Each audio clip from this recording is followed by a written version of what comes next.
Oh my God, it's so cold. It's so cold. I know y'all haven't heard us talk about being cold enough. I know that one I know it's day your favorite they're like thing. that one day they were warm. Remember that? Let's go back to Remember that. when Megan and Kara We're complained all the pleasant and time? happy. Exchanging pleasantries. And now all they've got is like, God, it's so cold. It's so cold. I love my electric blanket. Hey, this is the Witches, Magic, Murder, and Mystery podcast. I'm just getting cozy over here. It's fine, guys. It's fine. It's fine. I'm Kara. I'm Megan. We're struggling. If you watch the YouTube video, you can see it's just all bundled up. They're like, But the electric blankets really do help. They really do. There's a heater back there. It's just so cold that the so heater listen, can't even we do have anything. That one, we have this one. This one's not. I can't even feel it. It's on, but I can't even feel it. It's just so cold outside. I cannot believe Willow had school today. People There were kids walking to school. It was, people live in like I know. other parts of the world are like, God, they're Y'all are such idiots. wimps. Idiots. But listen, We don't, we're that's not, true. we live in the South. It shouldn't be this way. Yeah, it's not supposed to be this cold here. Oh my gosh. Okay. Kara has a story for you. I do. I actually have several stories pieced into one. Don't come at me. But you know how here in the news lately, there's a lot of scams that might be happening. I got a weird text yesterday about a toll road thing. And they were like, you need to contact us to pay your toll or we're gonna contact the DMV. And the thing is, I did have a toll road thing Yeah. recently. So I was like, uh-oh. Now I'm like, ooh, But it was weird that I got a text, Yeah. so I Googled it and it was just like just recently in the last couple of days, it's been a big scam going around to everybody. it's So if you get a text about a toll road, don't pay it. don't do that. Don't click on any links. Like I host these markets over at our event venue. And even with the markets here at the coffee shop, like events that I host, trivia nights and stuff, there will be people that will comment on my event page and be like, I'm the only person involved with this. Click this link to sign up. You can only pay me via Cash App. And I've started just leaving them on there and responding and being like, you actually are not associated with us whatsoever. Yeah, that's probably a good idea for people to see that that's not Yeah. real. That's so weird and scary. It's wild. And it's happening all the time. Yeah.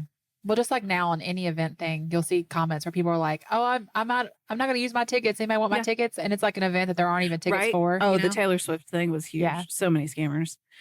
Okay, so I have lots of little stories about stuff like that and the scammers who scammed people. Scram Okay. scammers. Great. Scram. Scram scammers. It's like that old thing on Dora, right? Swiper, no Swiper, swiping. no swiping. Scrammers, no scramming. Scramming. We're doing great. Scammers. Oh, this is good.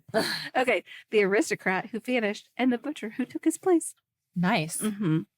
This So- is like the Princess Switch Yes. stories. Okay. Roger Tichborne was never meant to inherit anything. He was the eldest son of a wealthy aristocratic family, but the name and fortune were supposed to go to his uncle's descendants. So that means Roger had freedom to go and do whatever he wanted with his life. He didn't have to worry about taking over the family name and everything that entailed. Right. People say that he was a romantic, a bit of a dreamer, and his family just thought he was a bit of an embarrassment. In Wow. 1854, he boarded a ship called the Bella, bound for South America. It was a horrible decision on his part. It vanished at sea near the coast of Brazil. Wreckage washed ashore. There's no survivors found. He was declared dead, Mhm. but his mom, Lady Henriette Tichborne, Mhm. refused to accept that. She's like, no, I know my son's out there somewhere. She loved him so much, and she just held on to every ounce of him being alive. She posted ads in the newspaper across the world, just searching for him. Oh, it's so sad. Yes, years go on, and there's no word. And then out of nowhere, a man in Australia comes forward. Australia. Mhm. Arthur Orton was not an aristocrat. He was the son of a butcher from Wapping, Sure, London. He's just a normal, like, working class guy. No noble blood. No, he also, it was noted that he didn't have much manners and didn't really have much of an education. He did have a very quick mind, though, and he was able to read a room. So at some point, he moved to Australia and became a cattle rancher. And he just lived kind of like a rough life. Then he sees something or hears something about Lady Tichborne being so desperate to find her son. And he's like, Opportunity. I could be that son. Oh. Yes. So he writes her a letter and he's like, wait, I'm Roger. I'm your boy. Remember? And she is so desperate that she believes it instantly.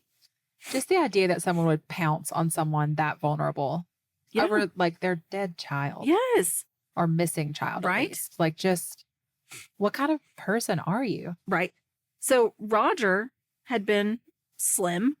Arthur was not. Roger spoke fluent French, and Arthur couldn't even speak proper English. Roger grew up in an aristocratic world, and Arthur was just living life as a farmhand and a butcher's son. Like, he didn't really know how to be a noble person. Same. So Lady Tichborne just did not care. She was like, he went through a lot. He was in a wrecked ship. It changed him physically and mentally. So he could have just forgotten. I think there's got to be something too that once you've like Got it in your publicly mind. said that this is yeah. there's a thing that you have Yeah. to stick with it too, especially Yeah. being noble. Like, you can't look Oh, dumb. man. So she sends money to him to travel to England so he can reclaim his rightful place in the family. Can you imagine the rest of the family? And what Being this guy like- shows up and they're like, what? Wait a second. They're all like What is properly this? educated. He's got like a pitchfork traveling with it. That's what I picture. Like, I could just imagine them all being like, what is, Where'd that come what from? is this? Where'd that come from? Oh man. Where'd you find this? Oh, man. Okay, so he does. He goes there to be with them, and he doesn't even try hard. He wasn't studying French or anything on his way up there. And family members, like you said, were like, huh. Like, they were like, but this guy doesn't recognize any of us. He didn't even realize that we were family. And he doesn't remember anything about his past.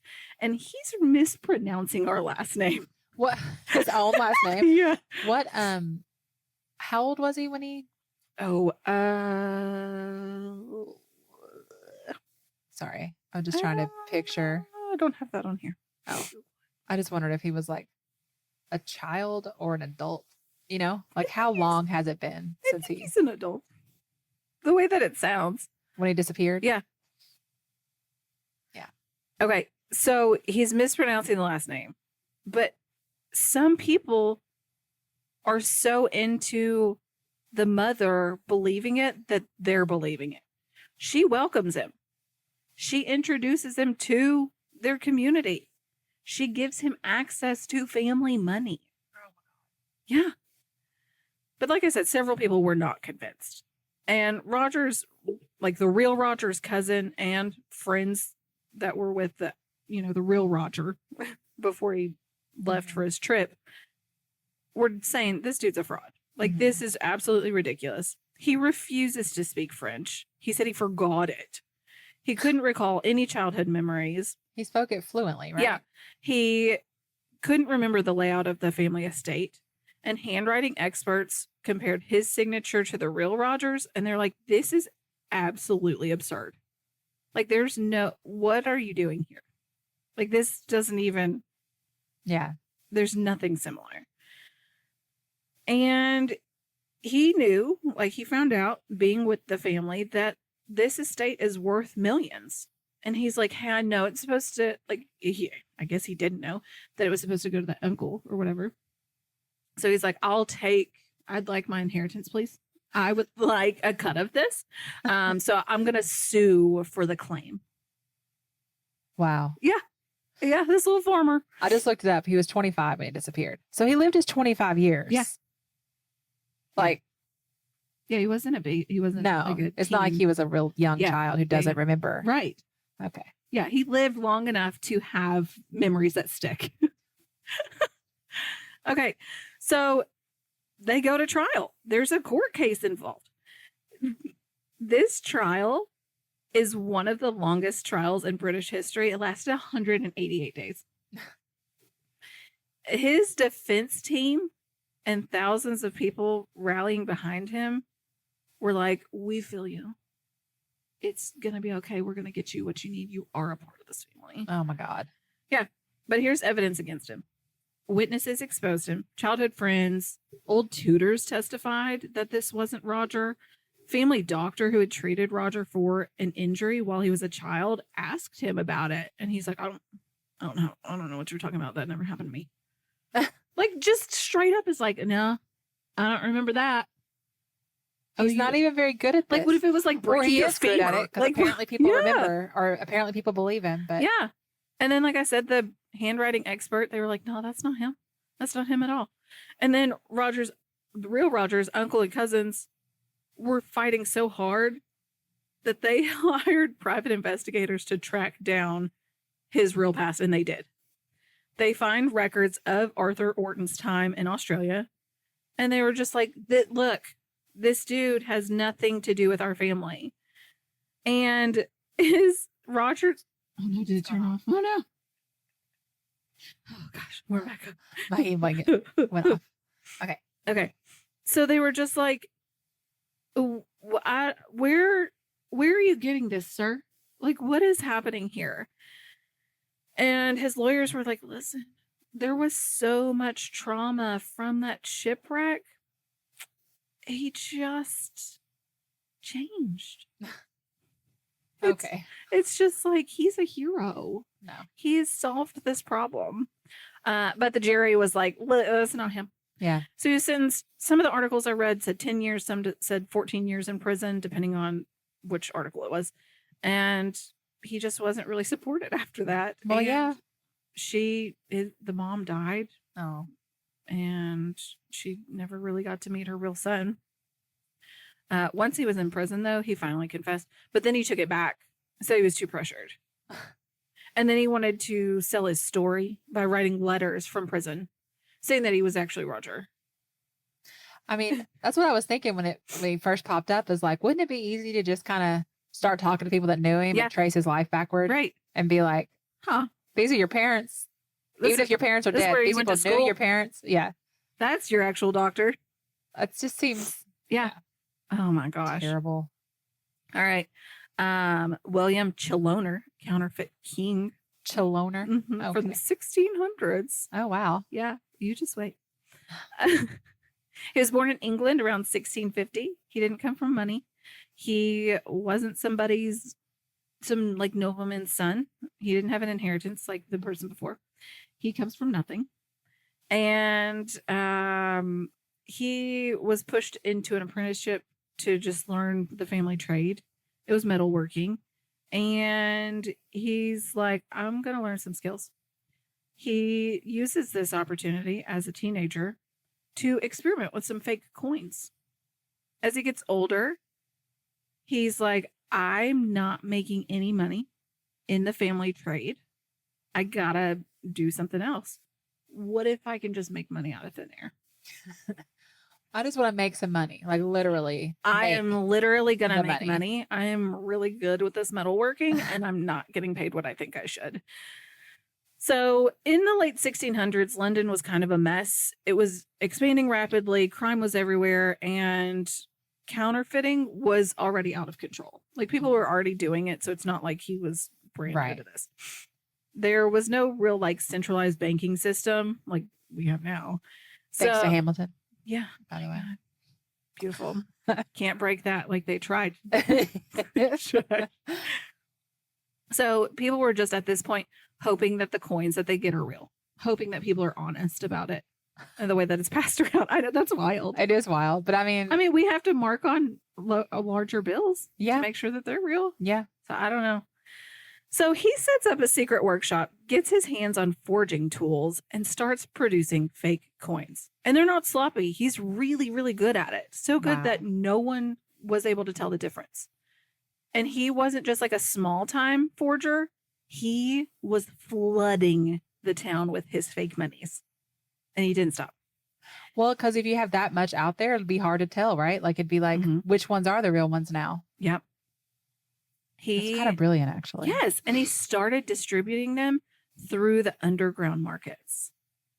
And because the economy was somewhat unstable at the time, no one immediately noticed how much money was coming into circulation and how, like, this guy who was kind of struggling a little bit from a poor family all of a sudden is able to go and do as he pleases. Nobody really noticed at first. Yeah. So then he was like, I want to up this a little bit. I'm going to create some fake lottery tickets and I'm going to sell them as real ones. And people buy them and then they're winning. So then they go and try to claim their winnings. But then when they go and try to claim them, they're like, I don't know where you got that. That's not a real ticket. Oh. So this is like the dumbest way to get caught. You were just living lavishly. That's the thing. People You got greedy. Yeah. But by the time they went to go back to him and be like, you just sold me like a really crappy ticket. Like, this is fake. He was gone. So he faked his way into government work.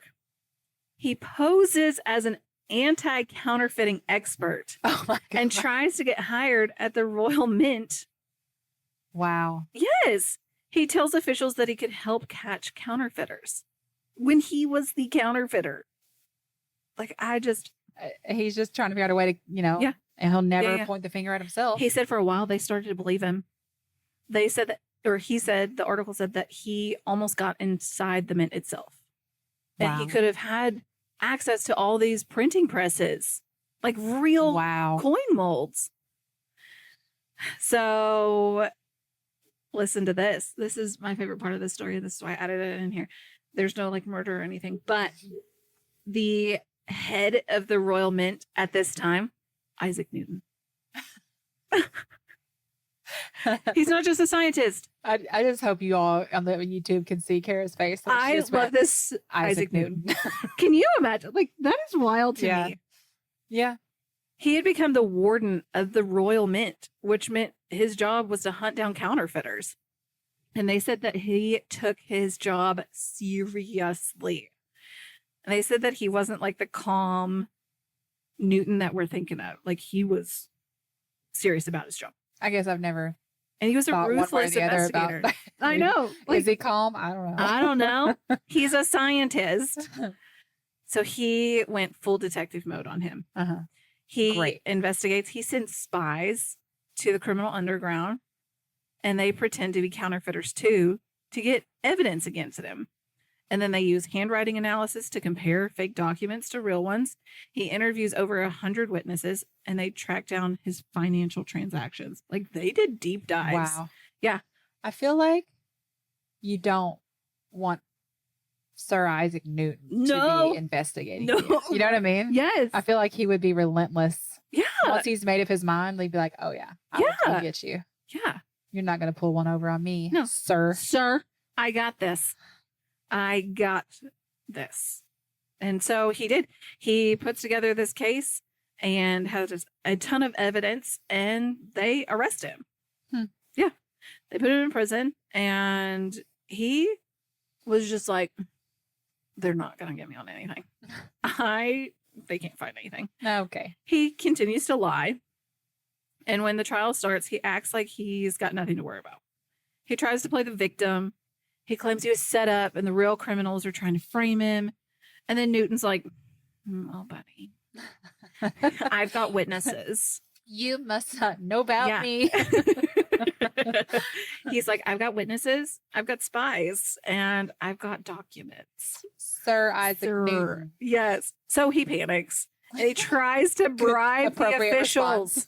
He bribes the officials with fake money. Yes, to dismiss his charges. And they're like, oh, honey, how can I make this worse?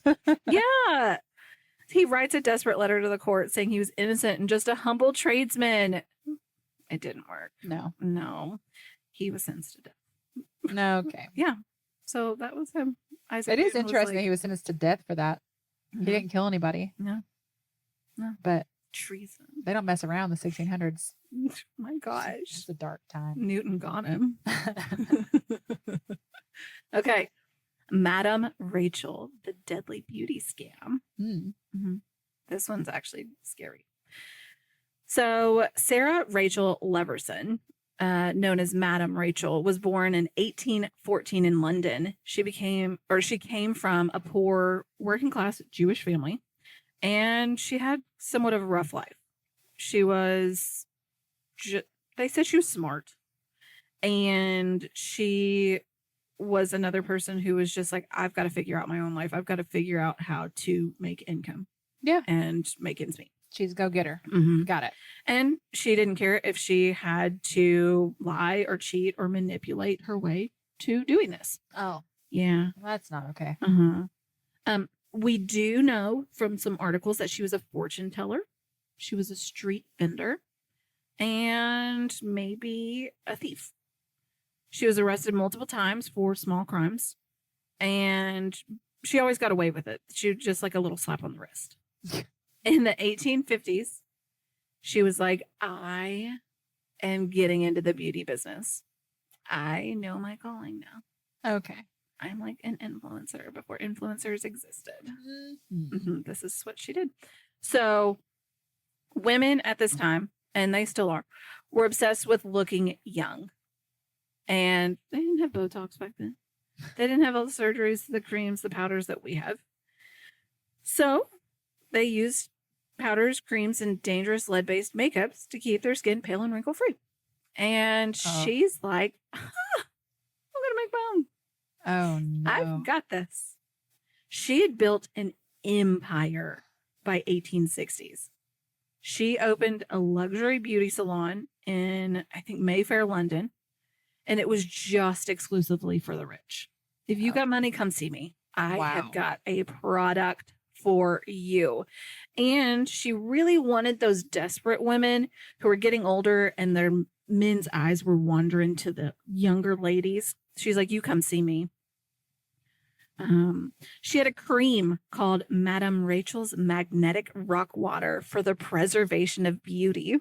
Oh, wow. And she sold it for lots of money and people bought it. Magnetic rock water. Mm-hmm. Her beauty treatments, she said, waters of perpetual youth, Arabian dew, gold, silver, and exotic oils. Mm-hmm. You want to know what the reality of these were? They were made of lead, mercury, arsenic, and animal fat. Women's skin ended up turning gray, blistered, and in some cases peeled off completely. I mean, I say that, and I mean, Botox is a toxin that we are injecting in our skin. But it feels so good. It is botulism. But still. It's doing its job. But man, those poor people, and they had no idea. Yeah. She told her clients that if the creams were burning their skin, it meant they're working. Mm-hmm. Oh, it my has to God. get worse before it gets better. But that's also what I say about retinol. I know. Burns. It burns. She also, once that started happening, she was like, I've got an additional treatment to fix what's happening. So pay me more to fix the problem I gave you. You just had a weird reaction. I'm going to fix that. Okay. Mm-hmm.